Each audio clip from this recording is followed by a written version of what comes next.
First of all, a very warm good evening to one and all who are watching this video.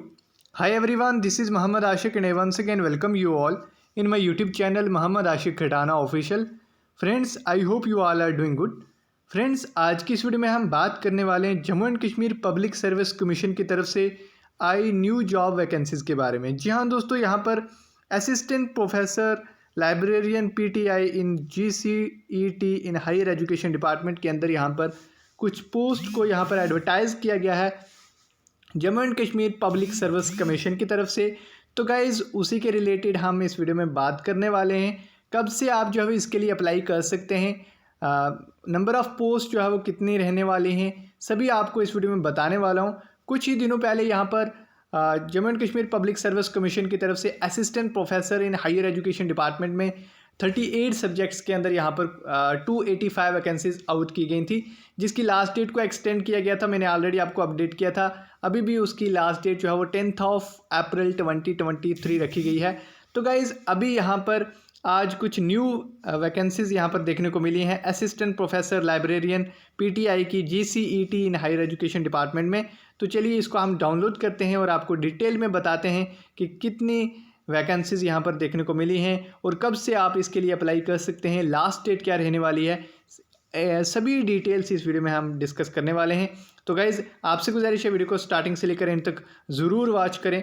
अगर आप first time इस YouTube channel पे visit कर रहे हैं so like करें इस वीडियो को और सब्सक्राइब करें हमारे यूट्यूब चैनल को। इन फ्यूचर कोई भी इंपॉर्टेंट जॉब नोटिफिकेशन होगी आपको सबसे पहले इसी चैनल पे मिलेगी।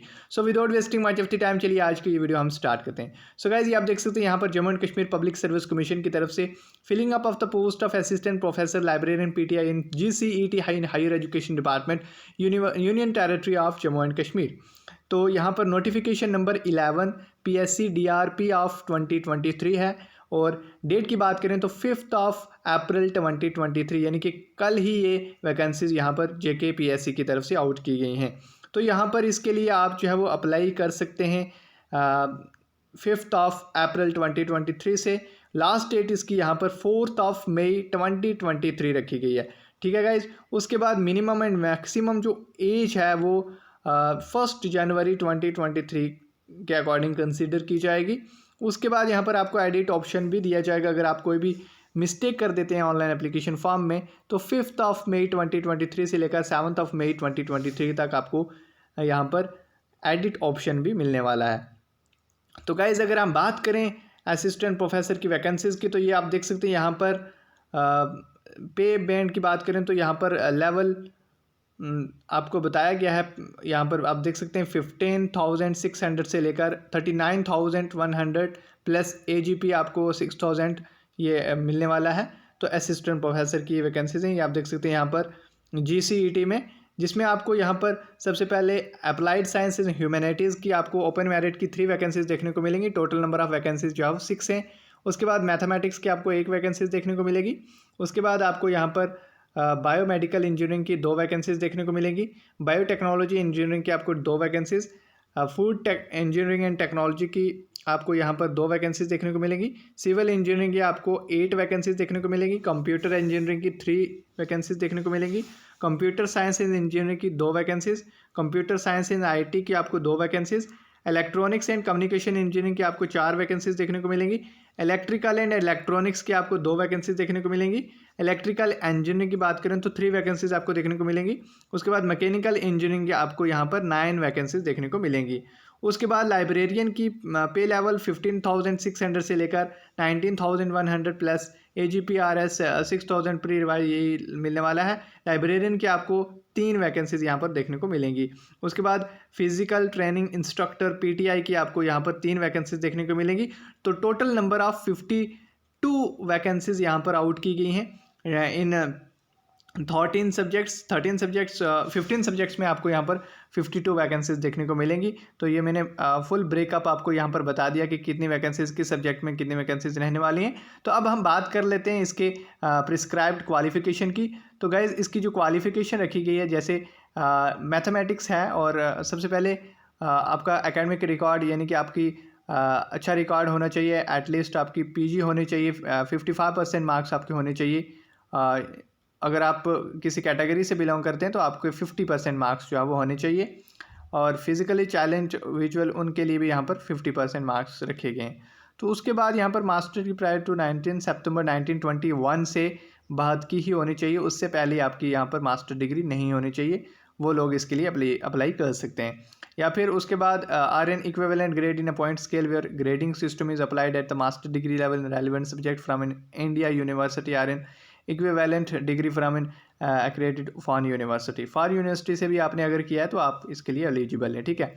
उसके बाद यहाँ पर candidate must have cleared net set select conducted by the UGC CSIR AIU। तो आपके पास रेलिवेंट सब्जेक्ट्स के अंदर यहाँ पर नेट होना चाहिए, नेट नहीं है तो सेट, सेट नहीं है तो सिलेक्ट, आप इन तीनों में से आपके पास कोई एक होना चाहिए। उसके बाद the candidate who are or have been awarded a PhD degree in accordance with the university grant commission minimum standard and procedure for the award of PhD degree regulation 2009 shall be exempted. तो वो लोग जिन्होंने PhD की degree की है, तो जिनके पास doctor of philosophy की डिग्री है, तो उनके पास अगर नेट नहीं है तो फिर भी आप जो है वो इसके लिए एलिजिबल है, आप अप्लाई कर सकते हैं, ठीक है। उसके बाद यहाँ पर shall not be required such master degree in discipline for which net set is not conducted. तो उन सब्जेक्ट्स में जिनमें नेट सेट कंडक्ट नहीं होता, तो उनमें अगर आपका नेट नहीं है या सेट नहीं है तो उसमें आपकी सिर्फ मास्टर डिग्री ही होनी चाहिए, आप एलिजिबल हैं। जैसे यहाँ पर biomedical engineering BE BTech and master degree होनी चाहिए आपकी रेलिवेंट ब्रांच में। उसके बाद बायोटेक्नोलॉजी इंजीनियरिंग में आपकी सिर्फ first class equivalent bachelor of engineering और बैचलर ऑफ टेक्नोलॉजी और मास्टर डिग्री आपकी होनी चाहिए। तो उसके बाद यहाँ पर जैसे कंप्यूटर इंजीनियरिंग है, कंप्यूटर साइंस एंड इंजीनियरिंग है, इनमें आपका यहाँ पर ये सब्जेक्ट्स बताए गए हैं, ठीक है। उसके बाद आप लाइब्रेरियन का देख सकते हैं, लाइब्रेरियन का भी आपको एकेडमिक रिकॉर्ड 55% आपके नॉलेज होना चाहिए आपका कंप्यूटराइजेशन का, लाइब्रेरी का हैविंग एटलीस्ट 55% मार्क्स होने चाहिए, आपकी ग्रेजुएशन जो है वो उसी रेलिवेंट सब्जेक्ट में होनी चाहिए।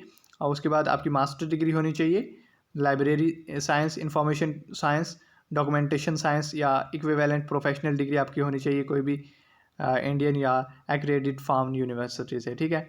उसके बाद आपके पास नेट सेट या सिलेक्ट होना चाहिए या CSIR का कोई भी जो कंडक्ट किया जाता है, UGC या CSIR।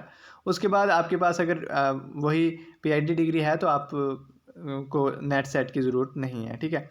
उसके बाद फिजिकल एंड ट्रेनिंग इंस्ट्रक्टर, इसमें भी आपको मास्टर डिग्री होनी चाहिए फिजिकल एजुकेशन में, या मास्टर डिग्री होनी चाहिए sports science with at least 55% marks होने चाहिए जनरल कैटेगरी के लिए, और 50% मार्क्स होने चाहिए शेड्यूल कास्ट और अदर कैटेगरीज़ के लिए, ठीक है ना। उसके बाद यहाँ पर बताया गया है कि उसके बाद आपने has represented the university college inter university collegiate competition, अगर वो भी है तो आप उसके आपको एक्स्ट्रा मार्क्स मिलने वाले हैं, ठीक है। उसके बाद आपको candidate must have cleared net set होना चाहिए आपका। उसके बाद यहाँ पर फिज़िकल फिटनेस आपको यहाँ पर एक पास करना पड़ेगा, जिसमें रनिंग आपकी होगी, और उसमें यहाँ पर up to 30 years of age के लिए 1800 मीटर की रेस यहाँ पर रनिंग होगी, और up to 40 years 1500 metre, and up to 45 years of age के लिए 1200 मीटर। तो उसके बाद यहाँ पर 30 ईयर्स ऑफ एज के लिए 1000 मीटर, 40 ईयर्स ऑफ जो गर्ल्स हैं उनके लिए यहाँ पर 800 मीटर, 600 मीटर ये बताया गया, ठीक है। उसके बाद यहाँ पर एज लिमिट की बात करें तो ओपन मेरिट की यहाँ पर एज लिमिट 40 ईयर्स से ज़्यादा नहीं होनी चाहिए, और आपका बर्न जो है वो 1 जनवरी 1983 से पहले नहीं होना चाहिए, और 1 जनवरी 2005 से बाद का नहीं होना चाहिए, ठीक है। उसे SC/ST जो कैंडिडेट्स हैं उनके लिए यहाँ पर 43 रखी गई है, PIC के लिए 42 और इन सर्विस कैंडिडेट्स के लिए 40। तो रिजर्वेशन भी आपको यहाँ पर मिलने वाला है, ठीक है ना। उसके बाद डोमिसाइल होना चाहिए जम्मू कश्मीर का, आप लोग इसके लिए एलिजिबल हैं।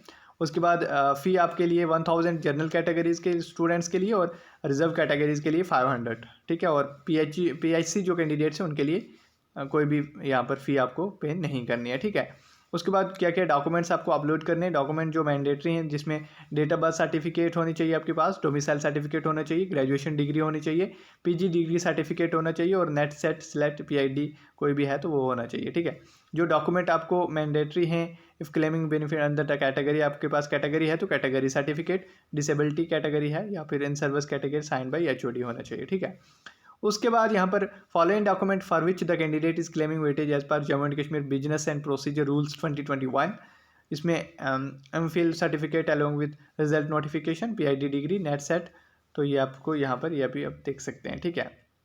उसके बाद सिलेक्शन प्रोसेस की अगर हम बात करें तो 70% का आपका रिटन एग्ज़ाम होने वाला है और 30% का आपका यहाँ पर एकेडमिक मेरिट्स देखा जाएगा, जिसमें आपके नेट के 1 पॉइंट है। सेट किया है तो 1 पॉइंट आपको मिलेगा, नेट किया है तो 2 पॉइंट्स मिलेंगे, जीआरएफ है अगर आपका तो 3 पॉइंट्स आपको मिलेंगे, एमफिल है अगर आपकी तो मैक्सिमम 2 पॉइंट्स मिलेंगे, अगर पीआईडी है तो 5 पॉइंट्स मिलेंगे।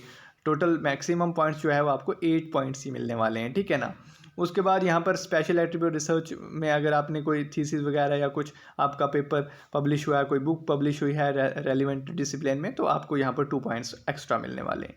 उसके बाद यहाँ पर नेशनल लेवल पे अगर आपका कोई अवार्ड है तो 10 आपको देन आपको 2 पॉइंट्स आपको मिलने वाले हैं। अगर आपका कोई गोल्ड मेडल है, फर्स्ट पोजीशन आपने ली है, तो आपको उसका भी 1 पॉइंट मिलने वाला है। उसके बाद एक्सपीरियंस अगर आपका है तो असिस्टेंट प्रोफेसर के लिए 2 पॉइंट्स रखे गए हैं एक्सपीरियंस के लिए। फॉर कंप्लीट सेशन अगर आपने विद इन 6 मंथ आपने किया तो 2 पॉइंट्स आपको वो भी मिलने वाले हैं। लाइब्रेरी के लिए यहाँ पर एक्सपीरियंस अगर आपके पास किसी भी डिग्री कॉलेज में आपने एज अ कॉन्ट्रैक्चुअल काम किया है तो मैक्सिमम 2 पॉइंट्स आपको मिलने वाले हैं। उसके बाद आपका यहाँ पर 12 पॉइंट्स का यहाँ पर आपका वाइवा कंडक्ट किया जाएगा और टोटल नंबर ऑफ पॉइंट्स जो है वो 100 पॉइंट्स हैं और 100 में से आपका 70% आपका रिटन एग्ज़ाम कंडक्ट किया जाएगा, ठीक है ना।